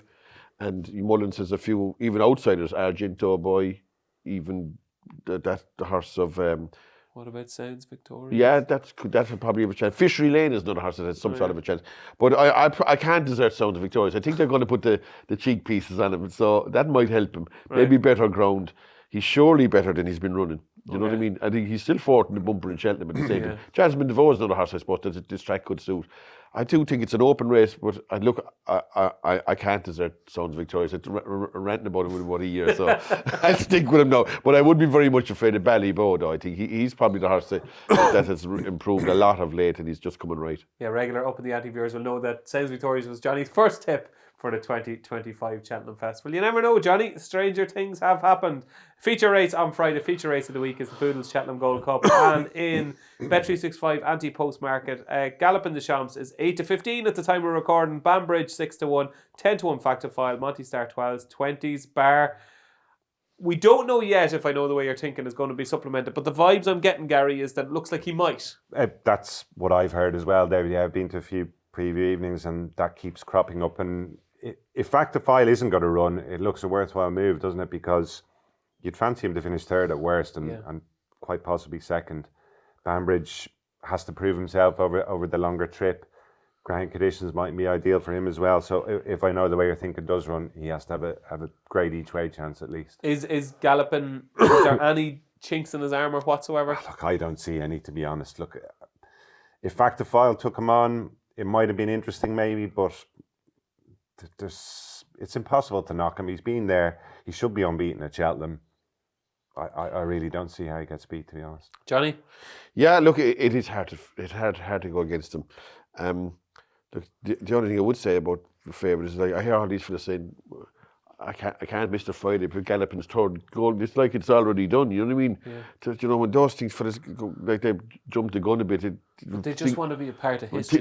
Yeah, that's what I mean. Types. But, yeah, of course. But I just say you'll be there, won't you? No, I won't be there that day. I won't be there that day. You leave it for Galloping the Champs. But listen, it's like they're jumping the gun. Things go wrong when people like automatically assume a horse is going to win. It's very hard to oppose them. I do think the bet is, I know the way you're thinking, to be second, or maybe each way if you want to back him. If Galloping the Champ did happen to perform on about 10 pounds below his best, I know the way you're thinking could have a chance of actually even beating him. But I do think he'll be second, or as Gary said, second or third at the very minimum. And I'd nearly fancy him to be second. I think he might just be able to take care of Banbridge. Okay, because it's the Gold Cup, I want 1, 2, 3s. Gary? Galloping the Champ, I know the way you're thinking, in Banbridge. Yeah, identical, yeah. Okay, and I go Galloping the Champs, I know the way you're thinking, in Corpus Cross, I might sneak into third in the Gold Cup. The penultimate race at the 2025 Cheltenham Festival is the St James's Plate Hunter's Chase, and it's on the line as favourite. 130, Angels Dawn 4-1, Will It Go Ahead 5-1, Rye Hill 9-1, 10-1 Bar. Now, Johnny, this time last year you sat in that very place on this very day, and you were very, very keen on It's on the Line. Are you keeping the faith? No, I couldn't keep the faith with him now. He's just his last run in Nace was horrific, wasn't it? It really was. He looked like he kind of half down tools in the race. He looked really, really recalcitrant. He didn't want to know, and he's done that before actually. But you know, he did look really sweet in Aintree for some reason. You know, over 2 mile and 5, which you'd say was all against. So he's a funny horse, and he can turn it on and turn it off. But he lost an awful bad race here last year against Sign Nominee. Like, he should have won that race, because he went from being struggling to getting to the front, and you say, like, finally he's at the front, it's over now, and he still manages to lose. So no, he nearly put your man in over the rail and still lost. You know what I mean? That kind of way. So I'd be against him. I was with Angels Dawn all along. I think it still has probably a good chance, but I know on form you couldn't really see why Will It Go Ahead is a 4 or 5-1 chance. But I have a feeling that it's a common horse, and it's only a 7-year-old. It's a young horse, jumper. Brilliant, absolutely insane. The best jumper of the 4 days is going to be here, in my opinion. Is Will It Go Ahead? Probably fall now, but you know what's going to happen. yeah. But look, I do. If I was to pick a horse to ride, I'd nearly go with him. I'd chance him, I think. Sean Dial will be on the phone in a minute. Yeah, be the super glue, and you'll be okay. I'd say just close your eyes at every fence. No, I do. I think he's a great chance. And like you'd say, sure, he only beat Remilly's. He was beating Rock. How could you fancy him? But there was something about what he did in Thurles on goodish ground that suggests to me that he's a better than maybe a Hunter Chaser. Will it go ahead for Johnny, for Gary? You'd think with a name like that he'd want testing ground, wouldn't you? Will It Go Ahead? He seems to be better on a sounder surface. I was really impressed by him in Thurles as well, and I would definitely agree with Johnny that It's on the Line is vulnerable. There's a lot of new kids on the block in this season. Angels Dawn, Will It Go Ahead? Rye Hill has a chance, obviously, as well. Nichols seems to fancy Shearer. I see he's had a few quid on it as well. And even a bigger price in Music Drive. I think it's a new kind of recruit to this discipline as well. So I'd take on It's on the Line. Will It Go Ahead was the one I was kind of gravitating towards also. Okay, we've a unanimous couch with Will It Go Ahead in the Hunter's Chase. And finally, the 28th and final race of the Cheltenham Festival is the Martin Pipe. And Kopek to me, it looks like he's going to go here as your 7-2 favourite. Woodhoo is 7-1. McLaury 12-1. East India Express 14-1. 14-1 also. Impulse Swap, Calaconti, Saffroware, Tap on the Go, and 16-1 Bar. Gary, give us the final winner of the week, please. This time last year, I kind of had a strong fancy in this race. This time around, it was Waterford Whispers. Waterford Whispers, yeah. Your horse beat him, Better Days Ahead. This time around, I think it's all up in the air. There's a lot of horses who have plenty of different options. Kopek to me looks as though maybe this might be the most likely for him. I was impressed by McLaury at the Dublin Racing Festival. I think there'd be more to come from him up in distance as well. If he was the McManus number one for this, I'd almost make him an automatic pick, to be honest. And Calaconti is in there as well. She's got oodles, not quite in Springwell Bays League, but she's not far behind him. I think she's got maybe 4 entries over the week. She'd have a great chance. I think I'd rather see her in one of the handicaps, to be honest, and whether that be the county, the Martin Pipe, or the Coral Cup. Yeah. I think maybe the two over the longer distance would be preferred for her. So McLaury and Calaconti, looking outside the dark horse Kopek to me. He's very dark. Are you hearing? Can you shed any light on Kopek? Yeah, I mean, they say he's Latin hand. You know what I mean? But you've heard that before. You know what I mean? And they haven't really delivered. Sometimes, who knows what he'd do? He's like, I couldn't back him because I never saw the horse running. So it's pure like guesswork, hearsay or guesswork, whatever you like to call it. You know, so I can imagine him being short. I could see him being. He's a horse that could go to 2-1, maybe. You know what I mean? It depends on, I suppose, what's happening between here and the last race on Friday. He wouldn't be one way back, and now to say it's still a boys' race, and there's going to be a big field, and there's going to be a big hullabaloo going on to the first, isn't there? Like, you know what I mean? 20 horses charging in. Invariably, there's something goes early in this race too, and brings down 1 or 2 and all that kind of stuff. So, I think it's a good race. It always is a good race. You need a good horse to win this, and definitely you need a graded horse. Maybe sometimes a grade 1 horse to win it even. Like we've had Sir de Champ Gallop in the Champs, is a really good horse to win this. Absolutely. Better Days Ahead even last year. You know, so a horse I was liking was Tap on the Go, but I like Tap on the Go. I think he's a good chance, but I don't think he's got an eternity in hand at the same time. Like a horse would maybe, like the favourite here, if he had 16 or 20 pounds in hand, Tap on the Go wouldn't be up to that. And another horse I'd give a chance to is East India Express. Yeah. He won 2 races, quick succession, and they said we have to stop with Freddie his. Gordon can ride him as well. And he rode him at Christmas too. Yeah. So obviously this race is in their mind like 4 months ago. You know what I mean? So they decided to say, well, we have our rate, no, we can't run him anymore. We'll keep him for. They're actually worried about not getting in though now. That's the big worry. Is that right? Yeah. Look, if he did get in, I think he'd have a chance. I think Tap on the Go has a chance. But I suppose the key horse here is the favourite. How good he actually is, I don't actually know. Yeah, nobody seems to know, but he is 7-2 favourite. Bet365. Best bet on Friday, Johnny. I'll go with Will It Go Ahead, I think. Will It Go Ahead in 100 Chase, Gary? Assuming she runs in the county Cargese. Cargese for Gary, and I'm with Lulamba in the Triumph Hurdle. And that was Friday at the Cheltenham Festival. So all that's left to do now is reveal the panel's naps, lays, and wangaroos just for Johnny. So we're going to get the nap, the lay, and the wangaroo. Kick us off, Gary. Your nap of the whole meeting. The nap of the whole meeting is Cargese in the county hurdle. Really? Wow. Quite confident, yeah. Okay. If she goes there. Your lay of the meeting? Lay of the meeting, I'll go Final Demand. I think the New Lion will probably be too strong for him, and you've got the Yellow Clay running for you as well. And your wangaroo? Wangaroo, as Johnny calls them, only around about 16-1 as I speak. Right. Hopefully that's big enough. Is Flicker of Hope in the Albert Bartlett. Flicker of Hope in the Albert Bartlett for Gary. Johnny, your nap of the meeting. Yeah, look, I was going to go Daniel Blue, but Gary put up an 8-1 chance, so I'll be able to put up a 6-1 chance. The changing man. I'll go with him. Man in the ultimate. Your lay of the meeting. Yeah, exactly. Yeah. I wouldn't want to be insulting people with a 6-4 shot. The lays, I'm going to chance Lane Constitution Hill. Win, lose or draw. If he wins, fair enough, but I'm going to close my eyes and take a chance there. And you invented the wangaroo, so what is your wangaroo? I'll go with maybe. No, do you know what I'll do? I'm going to change my mind. I'm going to go with Sounds Victorious. I'm going to stick with him. Sounds Victorious. He's still 25. And viewers are screaming now. Where are you going to go? Quilixius. Each way in the champion chase. Yeah. Yeah, maybe take out Sounds Victorious. We're sick of this about him. We'll go with Quilixius altogether. Okay, Quilixius is in the champion chase at 40-1. And my nap of the meeting, Close your ears is Caldwell Potter. All right, Johnny, that laugh was a bit too loud. You're not taking the easy option anyway. No. I like Caldwell Potter in the Jack Richards novice handicap chase, I'll be 16 to 1. a Betty Ford clinic for coffee by the time I'm finished with you. And I think Factifile is now the lay of the meeting. Now that LA Fronte is going to go for the Ryanair, I think he's vulnerable at around about 7 to 4. And my Wangaroo, I think he's still 22 on Bet365. I like Comfort Zone in the Coral Cup. So there you go. That's our special Up in the Ante Cheltenham preview for the 2025 festival. My thanks as always to our cameo appearance from Gary O'Brien. Best of luck for the week. Thank you, Dave. Have a good one yourselves. Hopefully. And Johnny, we'll see each other again on Sunday. That's right, yeah. Sunday Sunday afternoon. You're not just quite sick of me yet, are you? No, you're fine, yeah. Fine. I'll get you that coffee before the show. I'll stop with you. So we'll be back with you on Sunday with the final Up in the Ante before the Cheltenham Festival begins, 6 o'clock on Sunday. Until then, enjoy the build up to Cheltenham, and thanks for watching Up in the Ante.